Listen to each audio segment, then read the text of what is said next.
दिन बुधवार, तारीख 8 दिसंबर 2021। यह दिन हिंदुस्तान के लिए सबसे दुखद दिन साबित हुआ जब खबर आई कि सीडीएस जनरल बिपिन रावत का हेलीकॉप्टर क्रैश हो गया और उनके साथ मौजूद अन्य 12 लोग वीरगति को प्राप्त हो गए और ग्रुप कप्तान वरुण सिंह लाइफ सपोर्ट पर हैं। अगर आपके मन में ये सवाल आ रहा होगा कि आखिर देश का पहला चीफ ऑफ डिफेंस स्टाफ यानी कि सीडीएस कौन थे, तो हम आपको आज के इस वीडियो में बताएंगे और ये भी बताएंगे कि उस शख्स ने आज की युवा पीढ़ी के लिए क्या छोड़ा है। साथ ही साथ ये भी बताएंगे उनके थल सेना में रहते हुए कौन कौन से कीर्तिमान उन्होंने स्थापित किए। चलिए इस वीडियो को स्टार्ट करते हैं।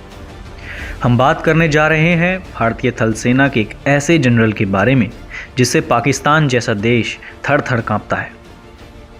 43 साल की नौकरी, देश के लिए जुनून, मौत का खौफ नहीं, एकदम निडर और जिगरा तो इतना बड़ा कि दूसरे देश हिंदुस्तान की तरफ हमला करने से पहले 1000 बार सोचते थे।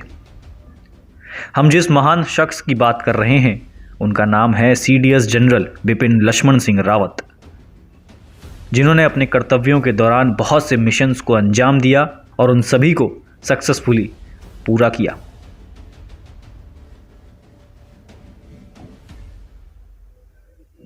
साल था 1958। जगह उत्तराखंड के गांव पौड़ी के एक आर्मी फैमिली में इनका जन्म हुआ।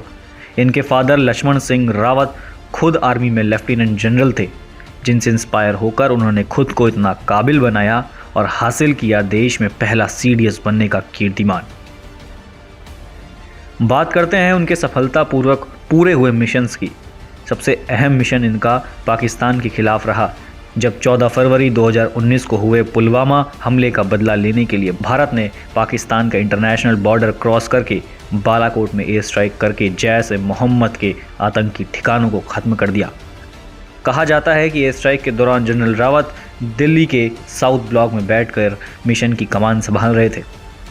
दूसरा सबसे अहम मिशन चीन के साथ रहा। लाइन ऑफ एक्चुअल कंट्रोल यानी कि एलएसी पर चल रहे विवाद पर मामला गंभीर दिखाई दे रहा था। तब उस सीमा पर सैन्य बलों का प्रबंधन किया गया ताकि गतिरोध को सुलझाया जा सके। बिपिन रावत ने अपनी बुद्धिमत्ता का परिचय दिखाते हुए सीमा बैठकों, बातचीत और संयुक्त अभ्यास के जरिए भारत और चीन की सेनाओं के बीच स्थिति को संभाला। तीसरा अहम मिशन म्यांमार स्ट्राइक था। साल 2015 में आतंकवाद को खत्म करने में उनकी अहम भूमिका थी, जो कि सीमा पार मिशन था। एनएससीएन के आतंकियों के खिलाफ एक सीमा पार मिशन चलाया गया था। भारत के नज़रिए से देखें तो ऑपरेशन म्यांमार में हुआ था और ये मणिपुर के चंदेल जिले में 6 डोगरा रेजिमेंट के भारतीय सेना के काफिले पर छुपकर किए गए हमले के जवाब में था। इस मिशन के दौरान लगभग 38 आतंकियों को मार गिराया और लगभग यह ऑपरेशन 40 मिनट तक चला। 2016 में भारतीय सेना के सर्जिकल स्ट्राइक मिशन की योजना लगभग 2015 पूर्वोत्तर सीमा पार ऑपरेशन जैसी ही थी, जिसमें उन्होंने सीमा पार करके पाकिस्तान के कब्जे वाले कश्मीर में सर्जिकल स्ट्राइक करके पाकिस्तान को करारा जवाब दे दिया था।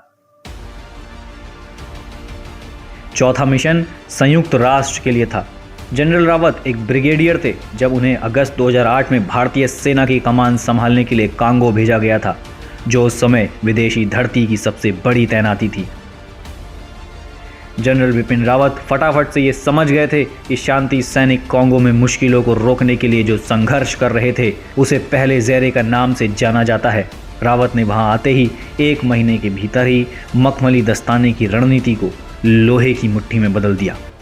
जब कांगो में आंतरिक हिंसा को भड़काया गया तब विद्रोहियों को कुचलने के लिए वहां पर उन्होंने पैदल सेना, लड़ाकू वाहनों की तैनाती का आदेश दे दिया और फिर बाद में इस फैसले को उन्होंने सही साबित करके दिखा दिया।